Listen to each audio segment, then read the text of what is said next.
During this time, Kevin Ice Cold was taking his battle reputation to the studio. Rockin' lyrics galore, cause my brain will soar. I leave you chasing just in case the place is a tour. I'm so smooth, I soothe, and I don't know who could write a lyric so clear it remains a clue. My lives on reserve, resents all curves, my mode is already loaded, so I can serve. All praise that's a vision to complete my job. When I'm finished and diminished and be turned on mob. All the later spectators who didn't arrive, as soon as I point at the joint, the place gets live, cause they knew I was coming. I wouldn't be dumb. As soon as I touch the mic, all my boys I summon, cause I rhyme like metal, so settle for the ghetto. You try to buy my rhymes won't lettle. Peasy pop heads like you get close enough. It's not a rhyme in Sacramento, just never let the lyrics flow.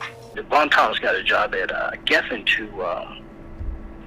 to launch rap, because they were the only major label that was not doing rap at that time. Von said, hey, I got this demo, we want to sign them. And it was Ice Cold, and yeah, I forgot what their name was before Funky Socialistics, but what we ended up doing was Von Thomas said, hey, I want to come down and, see you guys perform. Came down, saw, Ice Cold, Kevin, perform, and he was like, yeah, let's do it. So he sends like a 300-page contract. And it's like, hey, while we're reading this, Kevin says, hey, can you give me Von's number? And he called him. He said, look, I don't want to do pop stuff. I don't want to be the next Fresh Prince. I want to do this, very hardcore stuff that's never really been done before. That Kevin was doing. I think he's still doing. And Von said, he called me up and said, I told you never to get my number out to anybody. And that's not the direction we want to go. He goes, if they don't want to be pop, this is the first time Geffen has done rap. They don't want to experiment with, cannibalistic, hardcore.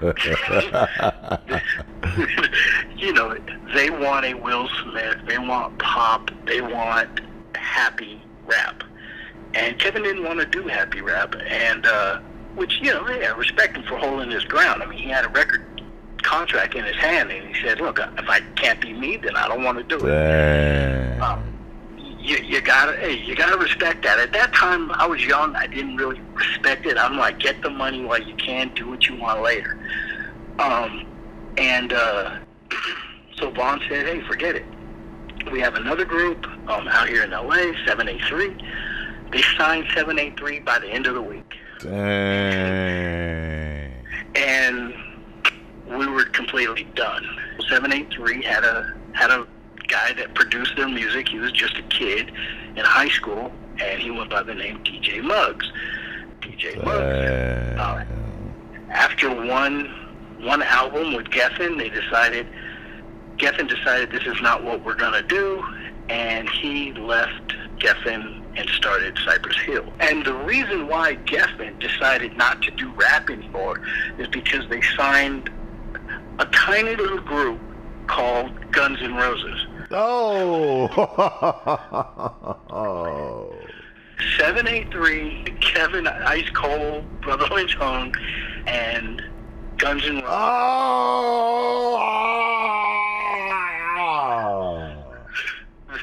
They were all being signed at the same time.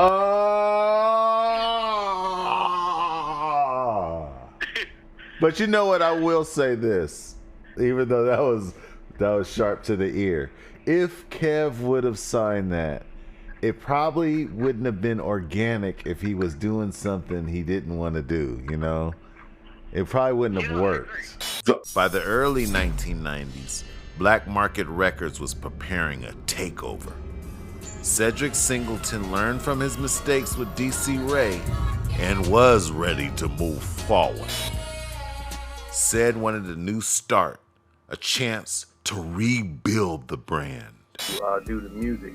And the first official album that I was a part of, I produced a guy from Oak Park here in Sacramento named Homicide. Yes. With his fresh start, Ced Singleton and Black Market Records signed and put out Oak Park's Josie Homicide Moore, and his vision was official. I'm ready to strike to the dog houses. It ain't popping up here, man. Should have been done that, man. Let's do it. Hey, man, I'm about to run to the liquor store first. All right. You know, gotta get my drink on. About that time. All right. Hey, Sid. You ready, Jay? All right, man. Let's round. All right, let's go. Top Jam, 6'8" Catalina. It's time to clown and the tribe. It's Lord House. Homicide and the Jack Squad's knocking off weak MCs took Sacramento to a new place. The album was hardcore, bumping speakers with a sampled old school Ice Cube-like sound. Sampling is when producers cut up and use old songs to make new ones. With tracks like Watch Your Back, Doghouse, and I Got a Warrant, gone were the days of Sacramento dance rap. We entered the days of Sacramento gangster rap. For example, lyrics from Homicide's Young and Ruthless shocked Sacramento culture with its references to the city and the street life. It was a full rap album, repping and mentioning Sacramento. It was great, something that had never been done before. Make no mistake, Homicide was definitely on the gangster tip. He was with us through my phases with What's the Matter with Your Life, shows I put on. Homicide was right there with the family, and we considered Black Market a family at that time. Nobody had any intentions of doing, we were all on the same page. Man, me and Homicide was cool, man. I remember running into Homicide in LA at a rap convention. I didn't even know that he was signed to Ruthless Records. And I found out, I was like, damn, that's dope. You know what I mean? That two kids coming up rapping against each other through the streets of Sacramento that made it. You know what I mean? I had Gas Chamber out, and he was over there working with one of the greats, Eazy-E from Ruthless Records. So, congrats. Me and Homicide was always cool. He's a good dude, man. Shout out to Homicide, straight up. Homicide died 2020. Rest in peace, OG.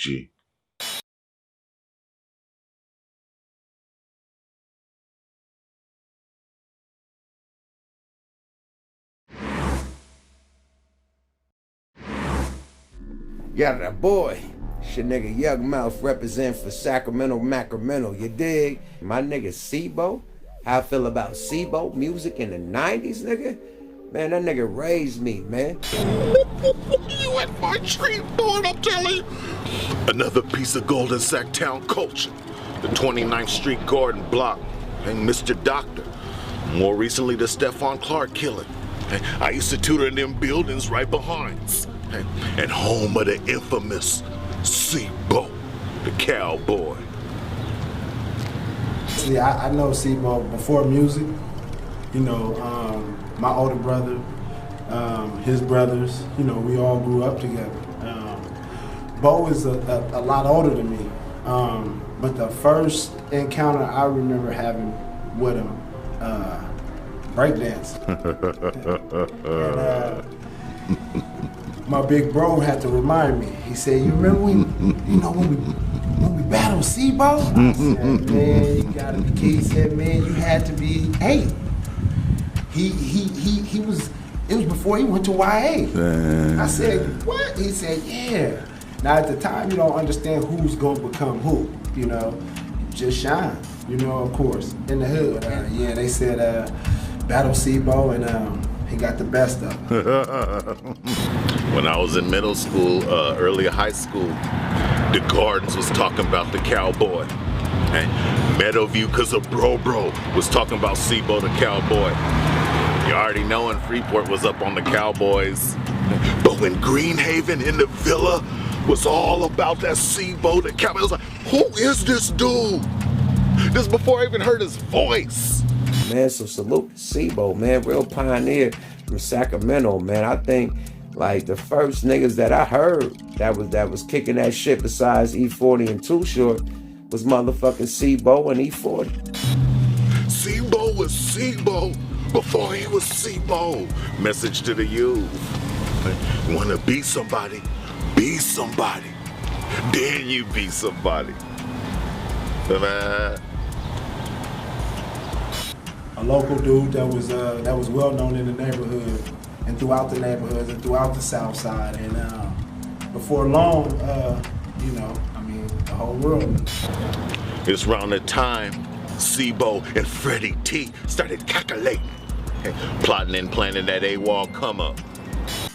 Well, me and that dude grew up together pretty much, you know what I mean? And you know how I went down to Vallejo to do some things, and come to find out that he was first cousins with E40 and the Click. And I had been rapping through Juvenile and coming up, so they was like, man, once they heard me rap, they was like, nigga, this nigga need to do a record. While the Black Market Records crew was building their foundation with Homicide and their new outlook, Said Singh's crew continued to grow behind the scenes. A local drummer named Arthur Art B. Battle was helping with Black Market Records, setting up shows. Also, there was a young hustler in the wind, watching and learning. His name was Delvin Pipkins. It was Delvin Pipkins that walked Brother Lynch Hung and partner in Rhyme X Rated into the Black Market Records office.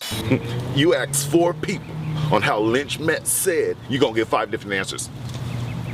What I'm understanding is Lynch met Said at the Sacktown Raps party, but then Delvin Pipkins walked him into the business office. While hosting that show, I actually met Brother Lynch and X-Rated at a party that was going on, and we were actually there interviewing, I think it was MC Breed that night. But I met Brother Lynch at that party, and I had a studio in my house, and he said that he wanted to come by and talk about an artist that he had, a friend of his, which turned out to be X-Rated. Wow. So. In the late 1980s, Andre X-Rated Brown and Kevin Brother Lynch Hung Man, and Maximilian 666 Bounty Koontz had hit the scene. He showed up at my house, and we worked out an understanding that, we would do a record together. And the first record that we did would be the Psychoactive album. They had been inspired by the Sacramento Progress and sought to have their own say in the matter. They put out underground tapes, mostly story rapping to sampled beats. Mr. Policeman was one of those first records they put together and released on their own. By the time Delvin Pipkins introduced them to Said Singh and the Black Markets Record crew, Said had heard their talent and decided to go all in. Little did he know the crazy stories he'd be a part of. Cedric Singleton explains on a 2015 episode of the Fahrenheit Hour that although everyone ended up in different crews and on different labels, everyone felt connected. In the beginning, all of the pioneers participating in the Sacramento rap game were a family, working together.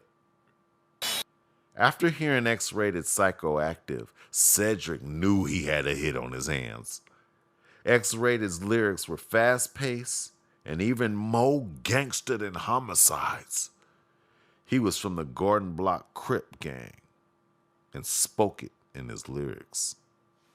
His beats were produced by Brother Lynch Hung. Brother Lynch's unique producer trait was the complexity in his beats.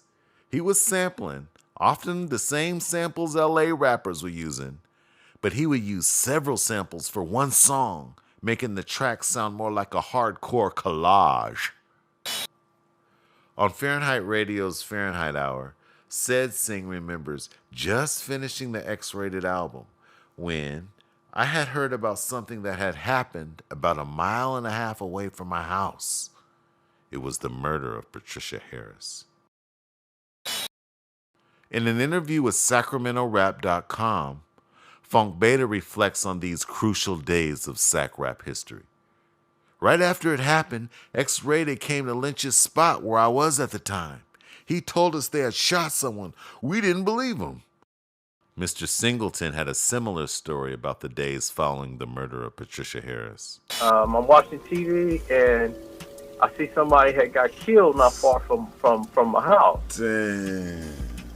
And I didn't know that there was a connection for X-Rated in this. But X-Rated, the next day, came to my house and told me that he was going to have to go get out of town. Something had happened. I didn't have any idea what it was.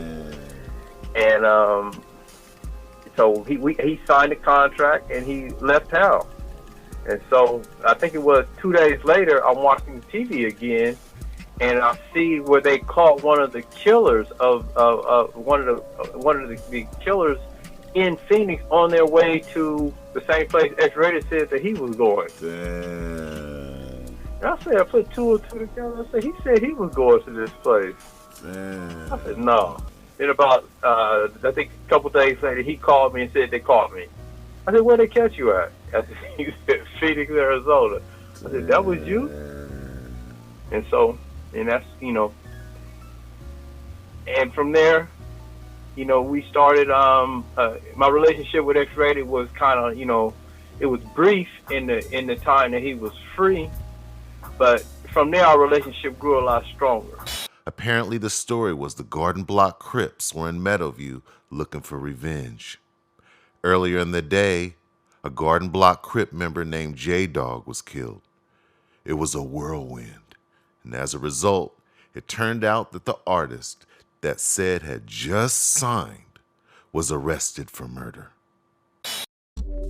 It wasn't the last time Said Singh would be shocked by one of his artists. The media took off with it, connecting some of X's lyrics to the killings, summons Mr. Singleton. Although Said owned the album, he still had reservations about putting it out. So I was kind of conflicted when I realized the magnitude of the things that had happened. Yeah. And so he said, you should go talk to Patricia Harris's husband. He wants to talk to you. So I went to the house where she had got killed, and I sat down and I talked to Mr. Harris. And Mr. Harris told me, he said that you should put the music out. He said because when he was younger, he was a part of the Black Panther movement. And he said that the freedom of speech, the right to the freedom of speech is too valuable of a right for me to say you can't put this record out. And he said, you should put it out. He said, because what you're doing in this community as far as being a businessman, all those things, you are helping other guys see that they can do these types of things too. And so when he gave me his blessing, there's nothing that anyone else could say to me about whether or not I should put the record out. The sound of his voice had stress and experience in it. It was obvious that there was a lot of controversy he experienced with putting out the X-Rated albums. However, getting the blessing from the victim's husband put his mind somewhat at peace. During this time, across the country in Florida, Luke Skywalker and the 2 Live Crew had released the Nasty As They Wanna Be album. Because of the shocking level of profanity and degrading of women, many took action against 2 Live Crew. They were eventually taken to the Supreme Court over the lyrics. The case was watched around the country. The 2 Live Crew won, bringing rap lyrics to the forefront of the country's consciousness. 2 Live Crew went on trial in Fort Lauderdale, Florida on Tuesday, charged with singing obscene songs for paying adults during a nightclub performance last June. The jurors have an unusual request. They want to know if they're allowed to laugh. And Judge, that's a response at this performance. You know, I don't think they want to cackle or laugh the entire time, but apparently some of them are having some physical pain and hurting themselves. That I can understand. And I don't see a reason why they shouldn't react whichever way they feel like reacting. Your Honor, I'd like to go back from the beginning so they could laugh and we'd have the record reflect where they would have laughed had they known at the beginning they would have laughed. Well, Yo, what's up? This your boy Uncle Luke for the big Sacramento documentary. Oh man, it was absolutely beautiful. It felt great because I felt like I was fighting for hip hop and we won. We won together. You know, even when a lot of hip hop artists wasn't supporting me at the time, but we still won. And people can do what they are doing on record right now today. With the 2 Live Crew's case in the background, The court using X-rated rap lyrics got plenty of attention. Did his lyrics reveal his deadly plans? Tonight, authorities are looking into that possibility after a local rapper wrote a song about killing and now stands charged with murder. It all centers on the murder of a community activist and a rapper named X-Rated. Stan, 2 months ago, a gang of teenagers kicked in Patricia Harris's front door in the middle of the night. One of them shot and killed her. Carol, that community activist was Patricia Harris. She was shot and killed in her South Sacramento home 2 months ago, and police say a gang of teenagers kicked in her door and began firing shots. Now we are learning that one of those teenagers recorded a song about murder just 2 days before the killing. Gangs out of her Meadowview neighborhood, but police believe gangsters killed the 42-year-old mother and grandmother by accident when they stormed her house. Police arrested 5 teenagers for the murder. One of those arrested is a 17-year-old rap singer named X-Rated. To know and see that that X-Rated is not really that rare. Said Singh owns the company producing X-Rated's record. It's a record that echoes the violence at the Harris home. One song is called The Murder. Part of it says, I'm knocking down doors, I'm killing mamas, daddies, nephews, I'm killing daughters, sons, and sparing you. The cover photo shows X-Rated holding a gun to his own head, taken weeks before the Harris murder. This gun is similar to the types used in the Harris shooting. I think the whole record itself is an abomination. Joe Debs doesn't want the record out at all. He's with A-Gang, a guard against narcotics and gangs. When it comes to violence and when it comes to mayhem and when it comes to death and to destruction, I don't think we should be allowed to promote it. Sacramento County DA officials may subpoena the record company for the unreleased recording. I don't think it's right for the district attorney to try to use this record against him because all the evidence on this record and the album cover are circumstantial. Despite the eerie coincidence, Said Singh feels people will benefit from this record. If we're going to address some of the issues in society, some of the issues that led up to the L.A. riots, then we need to address issues such as this. In an article with Workers.org about X-Rated, the author states, while shocking, Brown's case is not unique. It is emblematic of the many black underground and independent rappers that became casualties of the war on crime. Since the 1990s, California has led the trend in what Professor of Criminology Karis Kubrin of the University of California at Irvine has labeled rap trials. The article goes on to state that Andre Mac Dre Hicks and Sean Sebo Carter had their lyrics used against them as well. In 1992, X-Rated was sent to prison. X-Rated has since said that he didn't testify about that night because of the street's code of silence. I could have testified and gone home, X-Rated has said since. He has also publicly revealed that he was present during the attack, but did not shoot the fatal shot that killed Patricia Harris. Because of the media attention on the trials, X-Rated was hot, garnering attention from around the country. Black market records continued to drop X-Rated albums from prison.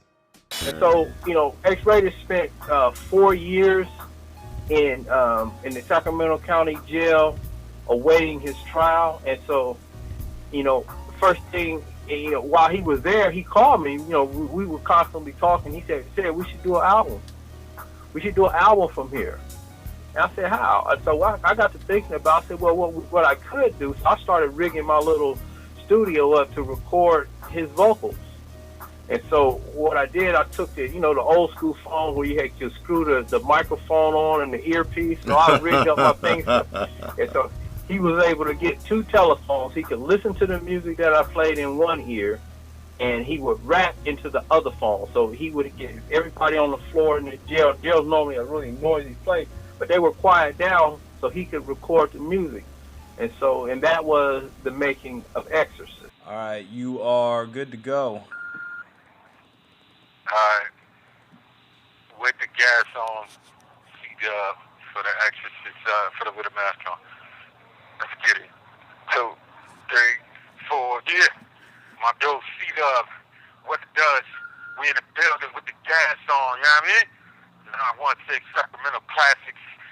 Yeah, block store. Alright, here go the verse. 1, 2, 3, 4, 1, 2, 3, 4, 1, 2, 3, 4, 1. Yeah. I'm on fire and fly, but you niggas crash and burn like passengers on 9/11. You never find a nigga burning at a high degree to me.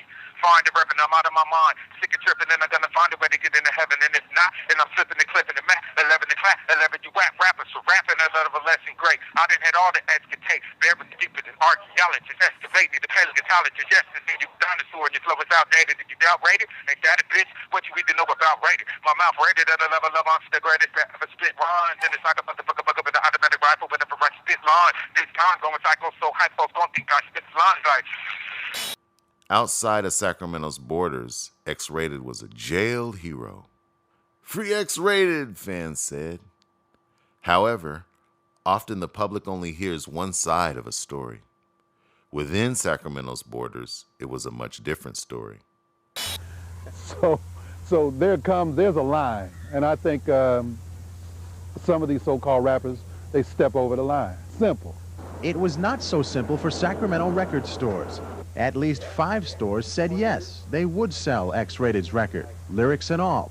But some, like the Tower chain, said no, out of respect for Patricia Harris. We're here, in South Sacramento, and this woman did marvelous things, I've read in the paper, and it's sad that a person like this can get away with things and maybe put out a record and try to promote it, and I just don't believe, we should carry it at all.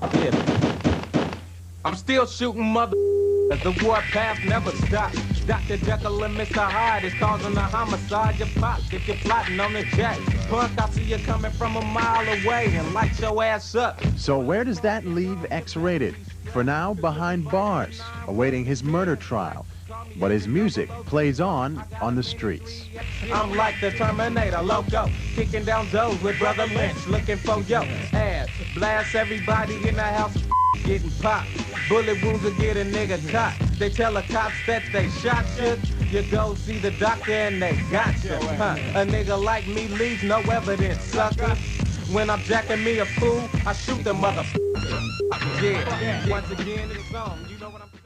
To stop Honor Ray Brown, I'd do anything. Cheryl Hurd, News Channel 11. X-Rated was a controversial figure.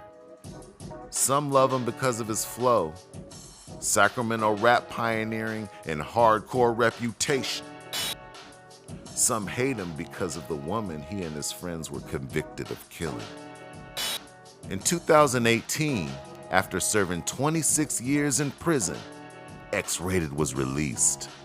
It was a day many thought would never come.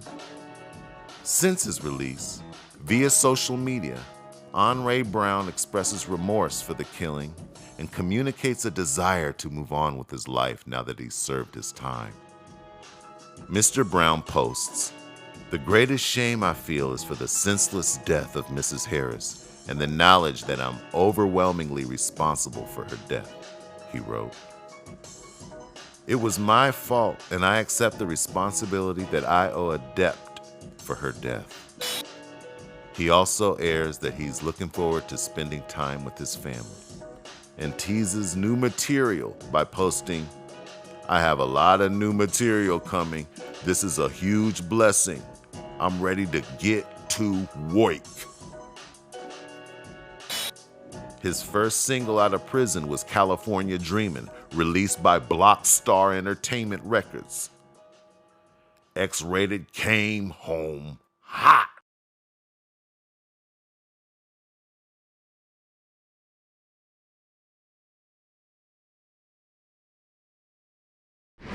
In the beginning of the 90s, the city was torn. So Black Market Records made a move towards healing.